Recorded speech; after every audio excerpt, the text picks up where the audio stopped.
Pemirsa, intens investigasi perseteruan antara Ruben Onsu dan Sarwenda kembali menjadi perhatian publik. Usai heboh soal gugatan hak asuh anak yang diajukan Ruben Onsu, dan Sarwenda muncul di podcast Denny Sumargo yang mengungkap dugaan Ruben Onsu telah melakukan perselingkuhan di tahun 2024. Ternyata belum cukup. Sarwenda ungkap lagi dugaan perselingkuhan yang dilakukan Ruben Onsu pada tahun 2017. Dengan begitu, mantan suaminya itu diduga sudah berselingkuh sebanyak 2 kali. Benarkah saat itu menurut Sarwenda, Ruben Onsu mengakui perselingkuhannya tersebut? Benarkah menurut Sarwenda, adanya pengeluaran dalam jumlah besar saat itu diduga Ruben Onsu berikan kepada sosok selingkuhannya itu? Menanggapi tudingan tersebut, pihak Ruben Onsu tidak mau tinggal diam. Melalui kuasa hukumnya, Ruben Onsu memberikan klarifikasinya. Lantas benarkah pihak Ruben Onsu membantah seluruh tuduhan yang sudah disampaikan oleh Sarwenda tersebut? Benarkah Ruben Onsu juga akan kasih ultimatum usai Sarwenda kembali menudingnya berselingkuh kedua kalinya? Pemirsa, bersama Intens Investigasi, kami hadirkan kabar terkini, terpercaya, dan teraktual. Tetapi sebelumnya, jangan lupa untuk like, subscribe, dan juga share channel YouTube ini.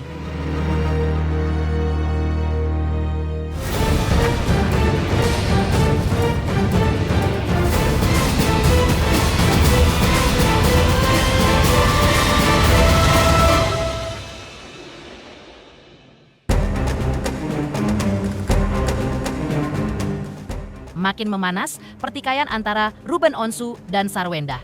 Untuk kedua kalinya, Sarwenda secara terbuka menyinggung dugaan bahwa mantan suaminya itu pernah berselingkuh. Sebelumnya, tudingan tersebut sempat diungkapkan saat Sarwenda menjadi bintang tamu dalam podcast Denny Sumargo. Dalam kesempatan itu, ia menyampaikan pernyataan yang memicu berbagai reaksi dari masyarakat dan ramai diperbincangkan di media sosial. Tak berhenti di situ, baru-baru ini Sarwenda kembali menyinggung persoalan tersebut melalui unggahan di akun Instagram pribadinya.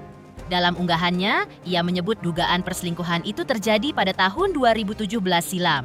Begini Sarwenda menulis di akun Instagramnya. 2017, saya mengetahui adanya perselingkuhan. Isu yang kembali mencuat itu pun menuai respons dari pihak Ruben Onsu. Melalui kuasa hukumnya, ia membantah tudingan yang disampaikan Sarwenda. Ia pun menegaskan bahwa tuduhan tersebut tidak benar dan tidak sesuai dengan fakta menurut versi kliennya. Kuasa hukum Ruben juga menyampaikan bahwa pihaknya menghormati proses yang sedang berlangsung, namun meminta agar informasi yang beredar tidak langsung diterima sebagai kebenaran tanpa adanya bukti yang dapat dipertanggungjawabkan. Dan inilah ungkapan bantahan dari pihak Ruben Onsu, yaitu Minola Sebayang.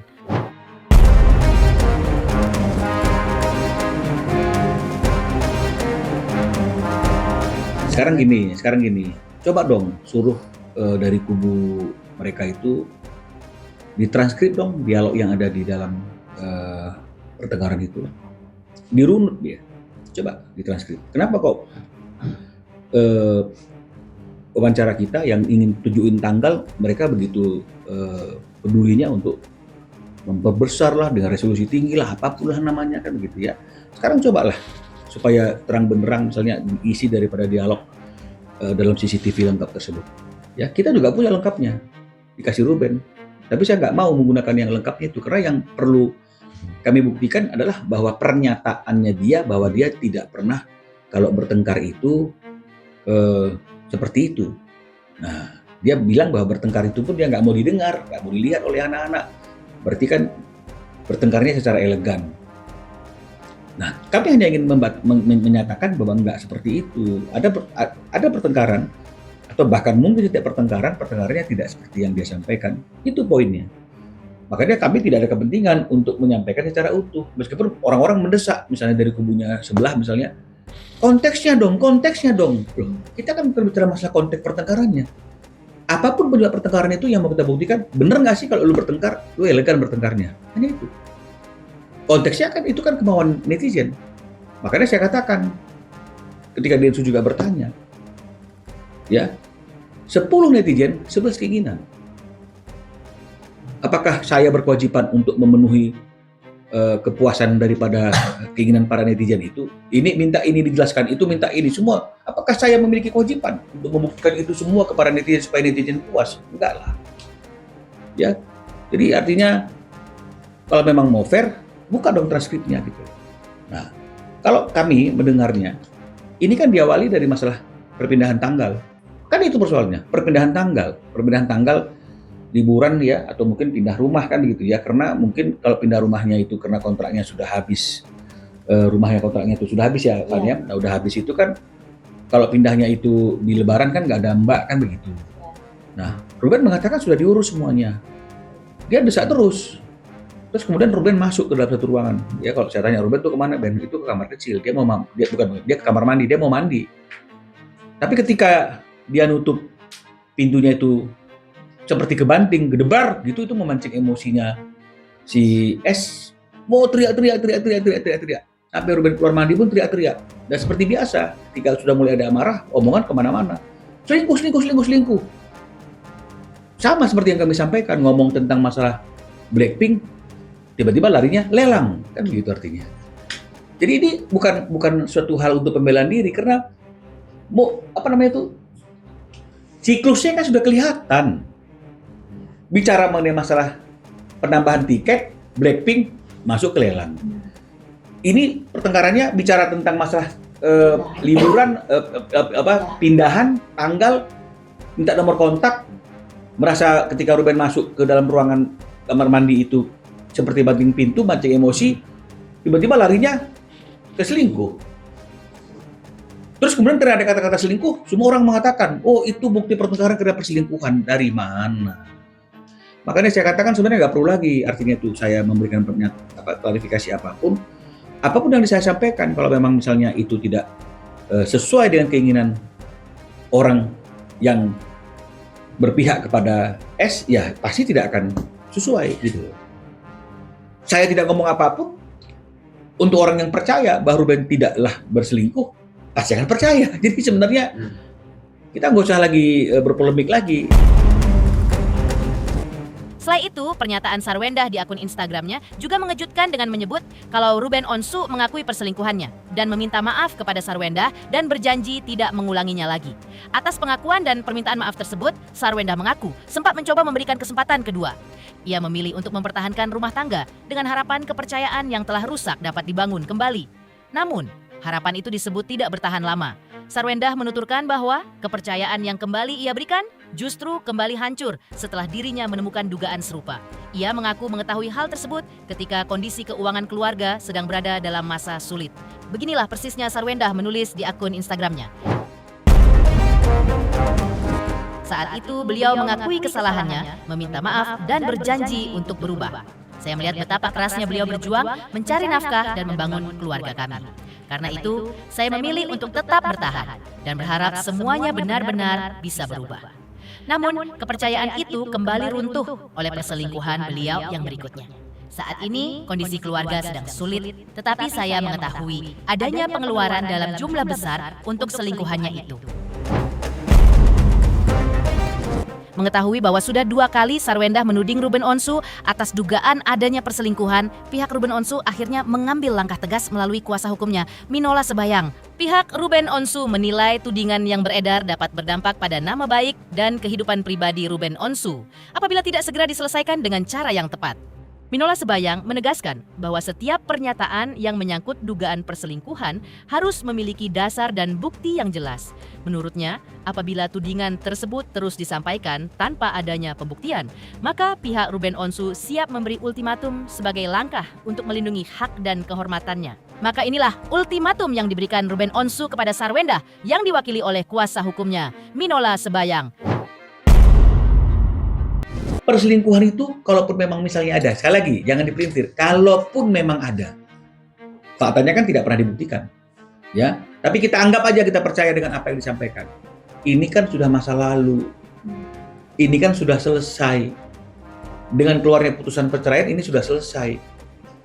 Tidaklah tepat lagi jika hal ini dibawa di dalam momentum hari ini yang mereka sudah nggak punya hubungan apapun lagi. Kecuali memang ya masih sayang, nggak ngerti saya. Ya, tapi kalau memang udah betul-betul ikhlas, lepas ya ngapain kita membawa peristiwa ketika masih berumah tangga, sementara rumah tangga itu sendiri apapun alasannya kan sudah berakhir. Sekarang marilah fokus kita itu kepada bagaimana cara untuk membesarkan anak bersama-sama, Kan itu konteksnya. Jadi jangan dilarikan ke sana, dilarikan kemari. Kecuali yang seperti saya katakan tadi itu patut diduga upaya-upaya untuk membuat Ruben didiskualifikasi. Karena kan saya katakan bagi orang yang sekarang mendapatkan hak, kan ini kan satu kemunduran dan satu hal yang memalukan kalau misalnya kemudian haknya ini dibatalkan, diberikan kepada Ruben gitu loh. Tapi kalau bagi Ruben, dia hanya berjuang kok. Kalau misalnya perjuangannya berhasil, ya anaknya pindah ke dia. Tapi tetap kan tidak mengeliminasi hak ibunya. Kalau benar nggak berhasil, tetap dia ayah anak-anak ini. Jadi kan lebih nothing tulus Ruben sebenarnya dalam perjuangan ini. Kan lebih artinya sebagai kuda hitamnya ini. Nah, sementara sang juara ini kan dia amat sangat konsen dong bagaimana caranya supaya hak asuh anak ini tetap ada dalam tangannya. Sehingga ya pasti akan ada banyak macam cara untuk membuat si Ruben bisa masuk dalam daftar diskualifikasi dalam pertarungan di pengadilan ini. Jadi cuma kan masalahnya kan kalau memang sayang anak nih, ayo dong kita stop ya perdebatan, perselisihan apapun di depan media dengan menyampaikan hal-hal baru gitu loh. Ya marilah artinya kita masuk ke saat tenang, saat teduh, menghormati proses hukum yang berjalan, ya kita berpikir bagaimana caranya agar proses itu bisa menghasilkan suatu putusan yang sesuai dengan aturan hukum demi kepentingan hukum yang terbaik bagi para pihak. Udah itu aja, ngapain kita mesti bicara hal-hal yang baru gitu loh. Selanjutnya, sebelumnya usai Sarwenda melakukan klarifikasi di podcast Denny Sumargo, tiba-tiba Betran Peto tulis kata bohong di story Instagramnya. Lantas kepada siapakah sebenarnya sindiran itu ditujukan Betran Peto?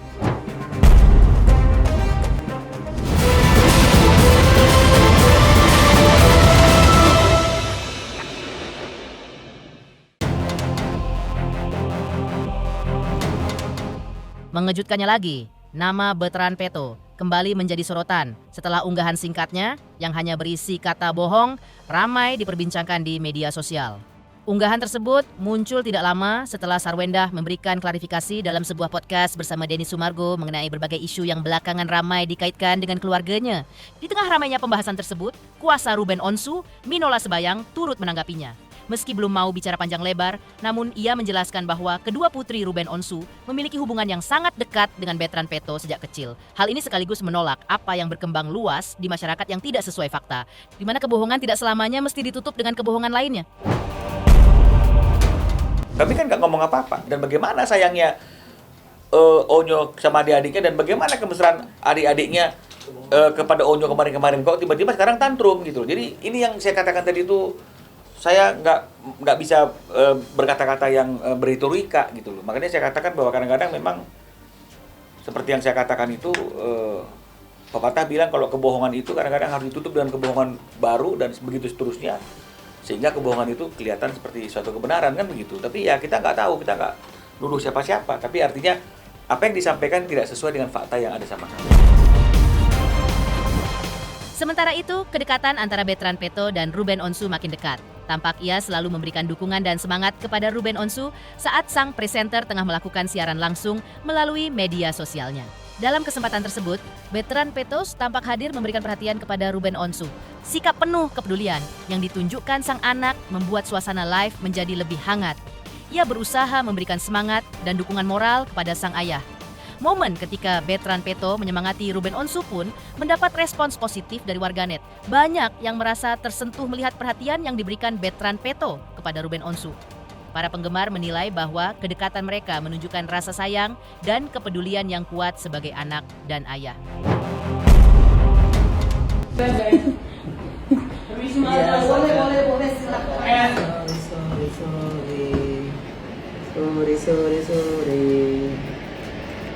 Semangat live-nya. Ayo lagi live. Yes. Mau lagi. Selanjutnya, di sisi lain, ketika seseorang tampil di depan publik untuk memberikan klarifikasi mengenai isu yang menyangkut kehidupan pribadi, ekspresi wajah sering menjadi perhatian utama. Banyak orang mencoba membaca apakah seseorang terlihat jujur, tertekan, sedih, atau sedang menyembunyikan sesuatu.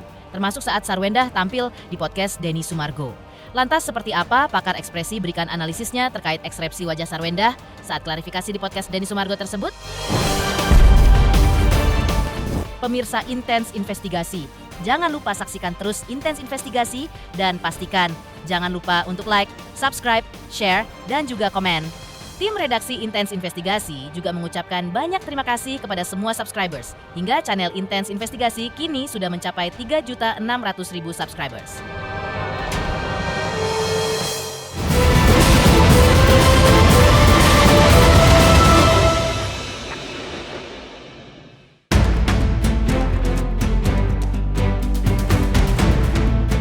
Sebelumnya, klarifikasi Sarwenda dalam podcast bersama Denny Sumargo juga heboh. Dalam perbincangan tersebut, Sarwenda membahas sejumlah isu yang sempat ramai diperbincangkan, sekaligus memberikan penjelasan dari sudut pandangnya mengenai berbagai kabar yang beredar. Usai penampilan Sarwenda di podcast tersebut, seorang pakar ekspresi, Kirdi Putra, menyoroti beberapa bagian ketika Sarwenda menjawab pertanyaan Denny Sumargo. Mulai dari perubahan ekspresi wajah, gestur tangan, hingga intonasi suara yang muncul saat membahas hal-hal yang dianggap sensitif. Di antaranya, ia menyoroti ekspresi Sarwenda ketika menjelaskan bahwa dirinya memiliki andil atau punya jerih payah atas rumah yang selama ini ditempatinya bersama anak-anaknya. Berdasarkan ekspresi Sarwenda ketika bicara soal itu, Kirdi Putra melihat bahwa memang ada andil Sarwenda juga terkait rumah sekecil apapun jumlahnya, karena Sarwenda juga masih produktif atau bisa mencari uang. Menurut Kirdi Putra, Sarwenda tampak merasa terganggu ketika membahas hal tersebut. Ia juga menilai bahwa reaksi marah dan kesal ringan ala Sarwenda ketika berbicara terkait rumah andilnya tersebut merupakan hal yang wajar atau normal saja, mengingat Sarwenda juga dikenal sebagai sosok yang tetap produktif dalam bekerja. Sebetulnya lebih tepatnya Sarwenda bilang bahwa dia tidak pernah di depan anak-anak mengucapkan kata-kata kasar. Sebetulnya itu sih yang terjadi. Nah, buat saya dia benar. Cara dia menyampaikan itu tidak terlihat rasa takut, tidak terlihat rasa bingung atau sedih atau nggak ada. Ya, tetapi Sarwenda tidak mengucapkan bahwa dia tidak pernah mengucapkan kata-kata kasar. Contoh tadi kepada Ruben, ya. Dia nggak bilang itu, dia bilangnya tidak pernah mengucapkannya di depan anak-anak, dan saya yakin itu betul. Ya, tapi begitu mereka berdua bisa aja kata-kata itu keluar, dan lebih pastinya adalah pernah terucap ketika sedang berada di sosial media dan di depan media, istilahnya seperti itu. Dan buat saya jejak digital akan bisa suatu hari dilihat anak-anaknya. Gitu. Sebetulnya agak tricky ya kalimatnya yang disampaikan Sarwenda, dia benar tidak lengkap aja menurut saya kondisinya gitu. Mayoritas ekspresi yang ditampilkan Sarwenda dari awal sampai akhir podcast itu adalah kalau nggak sedih, marah. Itu yang ditampilkan, kebanyakan. Apakah ada bingung, apakah ada takut? Saya yakin perasaan dia itu selama menjalani proses itu pasti ada semua, bingungnya ada, takutnya ada. Tetapi di dalam podcast tersebut, seperti saya sudah bilang sebelumnya, karena sudah premeditated, sebelumnya sudah disiapin dulu dan segala macam, ekspresi mayoritas yang keluar, yang masih real keluar adalah marah dan sedih. Itu yang mendominasi ekspresi dari awal sampai akhir. Pemirsa Intens Investigasi, jangan lupa saksikan terus Intens Investigasi. Dan pastikan jangan lupa untuk like, subscribe, share, dan juga komen. Tim redaksi Intens Investigasi juga mengucapkan banyak terima kasih kepada semua subscribers. Hingga channel Intens Investigasi kini menuju 4 juta subscribers.